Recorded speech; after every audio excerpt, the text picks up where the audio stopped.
Welcome back for the latest edition of NC Sports Weekly News, the global water sports hub. A few bangs and one big crash for the Extreme Sailing Series' season kickoff in Singapore. Alinghi and the Wave hold back the attack of the Super Pros. Holland's Dylan van der Meij and Brazilian Meij Rosa dos Santos take home the 2014 Boracay Extreme KTA Freestyle in the Philippines. Sydney Gavignet and EFG Bank dominate Sailing Arabia the Tour from start to finish. America's Cup 35 for 2017. Insights, tricks, and opinion with senior correspondent Sebastien Destremau. The ASP World Championship Tour is coming back to the Gold Coast. Moore and Fanning begin their title defense.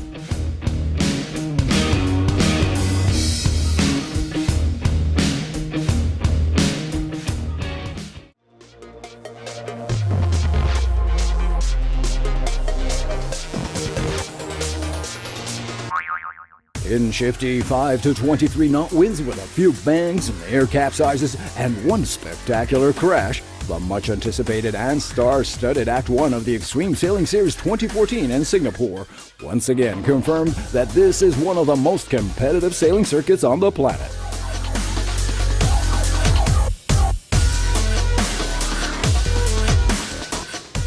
Following last year's heart-stopping season finale for the title between Alinghi and the Wave-Muscat, won by the Omani team led by Leigh McMillan, this year was supposed to be quite different. Emirates Team New Zealand with Dean Barker, Groupama with Frank Ama, and Ben Ainsley on bar had redescended on the EXSS, and forecasts expected a major reshuffle at the top, which just didn't happen.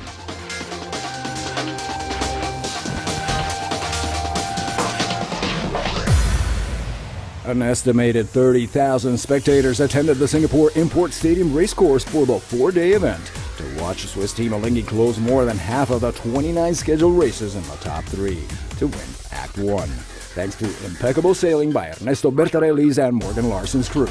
The Wave-Muscat was not far behind in second place with 9 victories, and also sent a strong signal to the newcomers. Nothing is for free. Actually, Singapore is quite a good venue for us. We won last year, we won this year. We've been lucky to have the same crew as last year, one of the few teams that stay the same. I think that was one of the strengths in communication this week. So we really look forward to the next event and hopefully do the same result in Oman.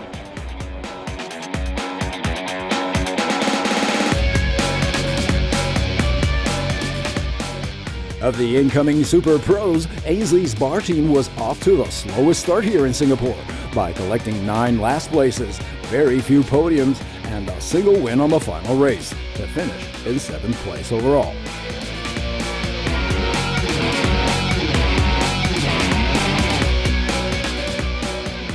With a couple of victories but several mid-fleet finishes, Groupama did somewhat better by closing in 5th.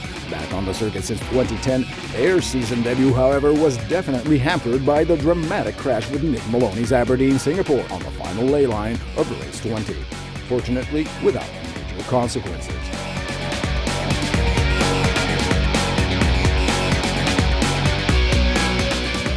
Veterans of 2011 on the EXSS, Barker and ETNZ seemed off to a clear podium finish here in Singapore, but saw their lead evaporate due to a penalty in a right-of-way incident against the Wave on the very last race.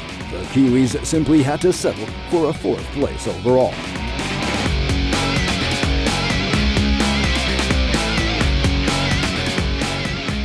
Swiss team Reelstone was off to an early strong start, but then a collision on race 13 put the boat out of action for several races. Also thanks to redressal points, Jérôme Clerc's crew then managed a 3rd place finish here in Singapore. Extreme 40 Racing will be back at the end of March with Act 2 in Muscat, Oman. Be there for NC Sports.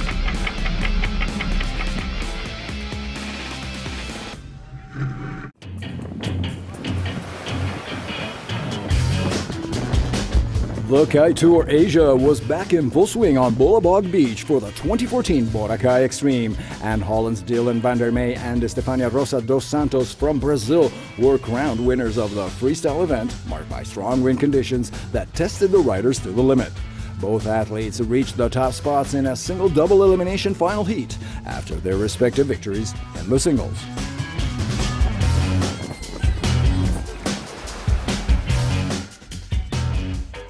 With 26 knots pumping on flat waters, Van der Meij, 19, found his best tricks and held back Ukrainian Andrei Salnik and Sweden's Mike Blomvall in the men's division.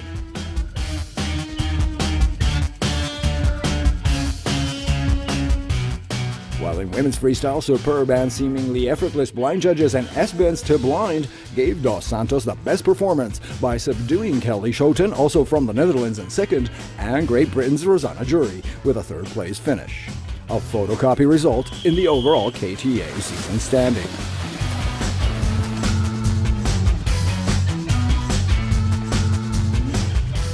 Such variable conditions created many difficulties for the riders, as they often had to borrow or exchange smaller kites in an effort to adapt to the strong winds created by the incoming squalls on Bollebog, opting for the 5 to 6 meter sail versus the largest 7 to 8 meter, which became very extreme to handle.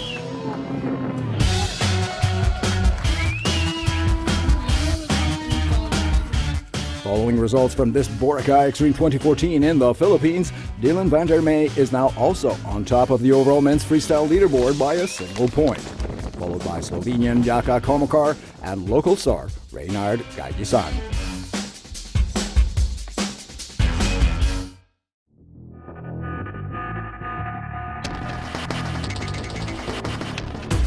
Sydney, Gavignet, and the EFG Bank Monaco crew are the new winners of Sailing Arabia the Tour 2014. The highly experienced French ocean sailor has dominated the month-long event in the Gulf for both the offshore legs connecting 4 nations and in the import regattas round the buoys at each stopover.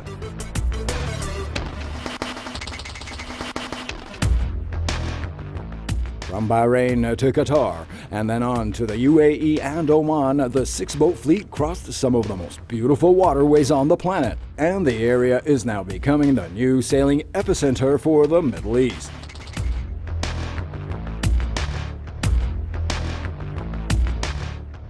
With Messe Frankfurt sailing team representing the EU and the Dutch team of Team Delft Challenge always on their tail, EFG Bank won all their races, leaving absolutely no room for the competition. Gavignet's marked tactical superiority definitely made the big difference and always kept him at the very top of the roster.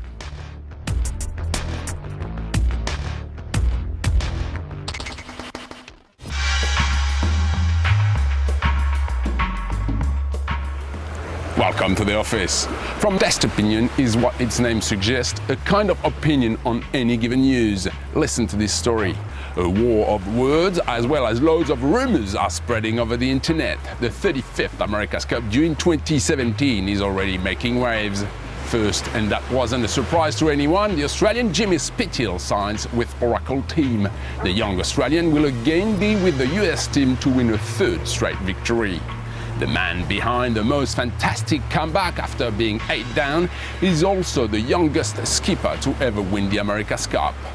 And this is the real news. Then there are loads of rumors spreading around, and they have always been part of this event. As usual, everything and anything is said, but there is something recurring and also very irritating. After announcing that the protocol would be published late last year, the date has been pushed back to March. So yes, indeed, it would appear that in March, Sir Russell Coutts and Larry Ellison will announce a number of details, like the boat, for example. Wow, big deal! Well, I have a scoop for you. It will be a flying catamaran. That's a huge surprise, isn't it? However, regarding the venue and therefore the dates, well, there will be a slight delay. Not until the northern summer, probably.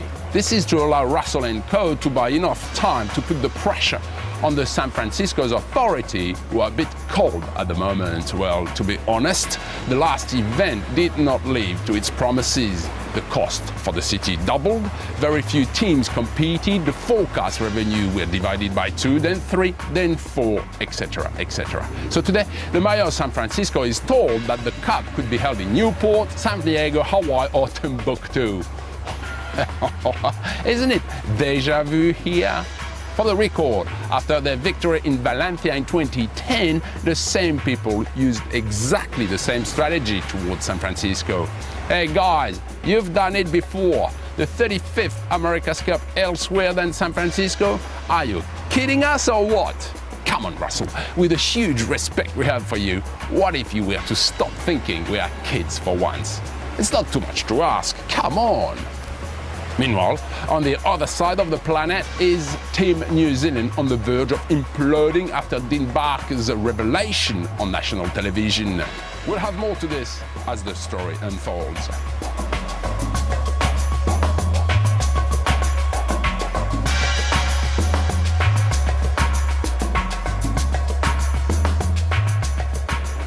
See you next week, same time, same place. Until then, goodbye and fair sailing.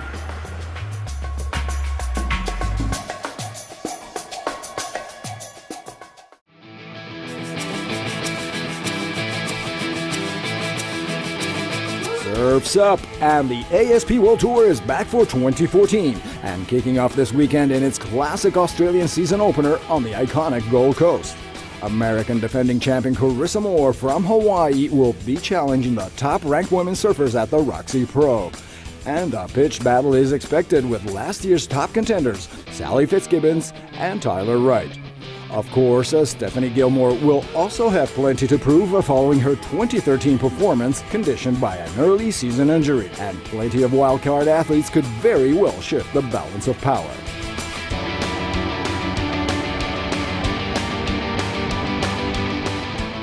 The guys instead will be challenging current world champion Mick Fanning from Australia at the Quicksilver Pro, and runner-up Kelly Slater, as well as 2012 winner Joel Parkinson, Jordy Smith, Adriano de Sousa, and a host of up-and-coming athletes will likely come out swinging.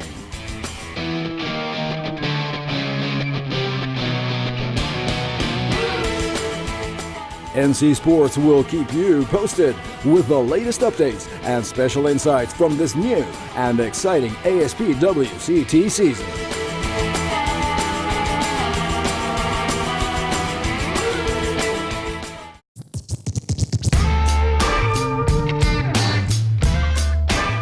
Plus, don't miss the next edition of NC Sports Buzz as correspondent Lucia Metzbauer takes the pulse of water sports in Germany with some of the top athletes in the nation from the last boat in Dusseldorf.